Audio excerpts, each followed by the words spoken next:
Motomobil News dan edisi kali ini bukan hanya sekedar berita tapi merupakan sejarah. Ini sejarah-sejarah penting mengenai mobil-mobil yang penting. News yang pertama, Lamborghini Miura. Tahukah Anda kalau Lamborghini Miura adalah mobil pertama yang diberikan title mobil super atau supercar? Title supercar ini bukan main-main, mesinnya V12, sasisnya ringan sekali. Tapi itu baru secuil informasinya. Yang hebat adalah siapa yang mendesain mobil ini. Ada 4 orang dan semuanya muda-muda berumur tidak lebih dari 30 tahun. Jadi anak-anak umur 20-an. Ini kalau zaman sekarang nih kayak suruh anak-anak milenial tuh ngedesain mobil. Sekarang udah kakek-kakek sih. Sekarang udah kakek. Ya dulu, ya nggak maksudnya kalau kayak zaman sekarang nyuruh anak 20-an ngedesain mobil gitu loh. Ya, 4 orang itu siapa aja? Paolo Stanzani, umur 29 tahun. Hampir 30 juga sih. Giampaolo Dallara, 29 tahun juga. Hampir 30 juga. Itu merupakan engineer jempolan. Satu lagi Bob Wallace, yang paling muda. Namanya nggak ada Itali-Italinya yang itu. Umurnya baru 27 tahun. Waktu itu Dallara yang membuat sasis karena ia ahli di bidang itu. Stanzani yang urusan tuning mesin dan Wallace bagian penyempurnaan, ya semacam itulah. Bertiga mereka menghasilkan sasis. Hanya sasis yang dipasangi mesin V12, setir, dan ban. Pemasangan mesin ini juga unik. Rangka bikinan Dallara terlalu sempit. Kalau dipasang mesin membujur. Begini ya, transversal ya. Longitudinal. Akhirnya mereka sepakat kalau diputar saja menjadi transversal. Ini mesin belakang tapi transversal. Jadi Ferruccio Lamborghini pun terkesima oleh semangat dan kreasi tiga. Loh, itu logat Itali. Iya, terkesima dengan semangat dan kreasi 3 engineer bau kencur.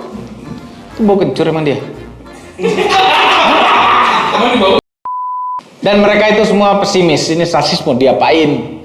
Kemudian rolling sasis ini dipamerkan di Turin Auto Show tahun 1965. Ini di Italia. Lamborghini kebanjiran order. Ada 10 orang memesan sasis tanpa bodi ini. Luar biasa. Tapi kan tidak mungkin jual sasisnya saja. Hari itu juga Lamborghini mencari desainer. Bertone, rumah desain mobil Italia, bersedia menggarap bodinya. Mereka lantas menugaskan Marcello Gandini. Nah, ini orang keempatnya. Ini orang keempat. Tapi dari tadi 3 orang mulu. Anda mungkin tahu Gandini dari berbagai mobil hebat yang lahir dari guratan penanya. Wait a minute. Pena. Nih, seorang yang bertanya namanya? Penanya. Bulpennya? Pena. Sama kan tulisannya? Yang enggak beda. Tulisannya sama. Penanya berarti bolpennya. Iya. Saat dia ditunjuk untuk melayani Lamborghini, Gandini baru saja berumur 20 tahun. Dan gilanya lagi, event Turin itu adalah hari kedua dia bekerja di Bertone. Lebih gila lagi, Gandini hanya perlu 2 hari untuk keluar dengan sketsa. Jadi punya waktu 2 hari aja untuk sketsa. Selanjutnya, Miura jadi mobil legendary. Cuma 2 hari, oret-oret sketsa. Kan keren kan?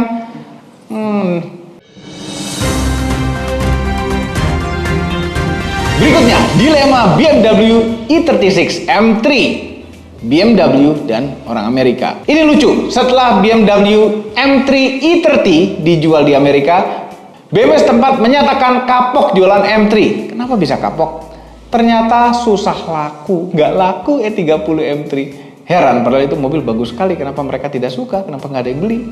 Saat BMW mau bilang bikin M3 lagi berbasis E36, respon BMW Amerika itu dingin sekali.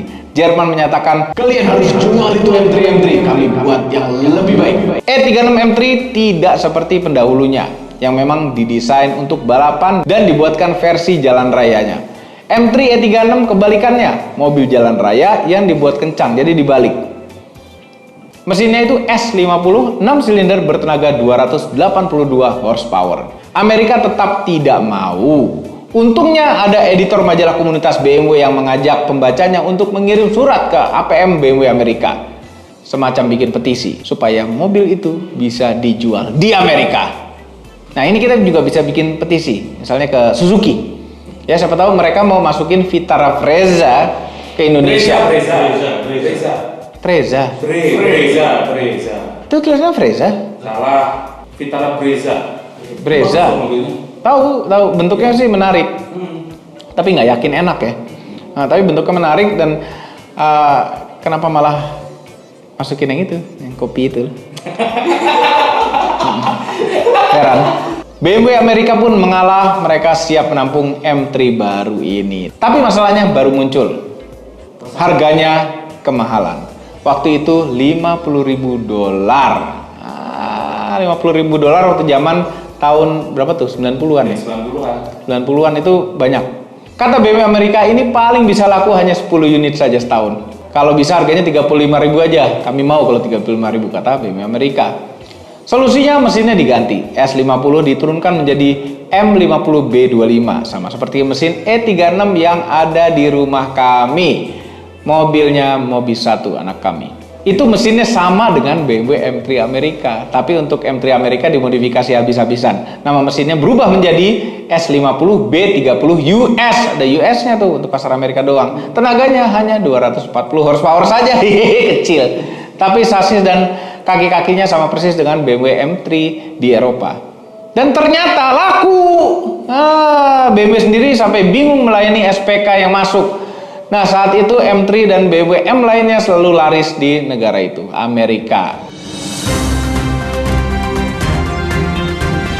Mungkin Anda sudah nonton, kami mengadakan acara Eterna Challenge baru-baru ini lawan Bung Fitra. Dan kami berharap Eterna bisa ikut tergoreng harganya.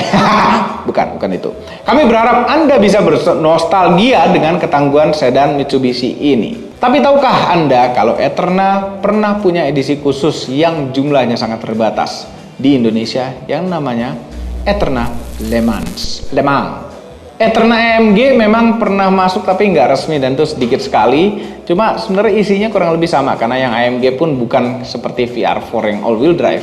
Eterna Le Mans ini hadir di sekitar tahun 1993. Unitnya benar-benar terbatas karena hanya ada 50 unit saja. Oleh karena itu harganya pun tidak main-main, yaitu 92,5 juta.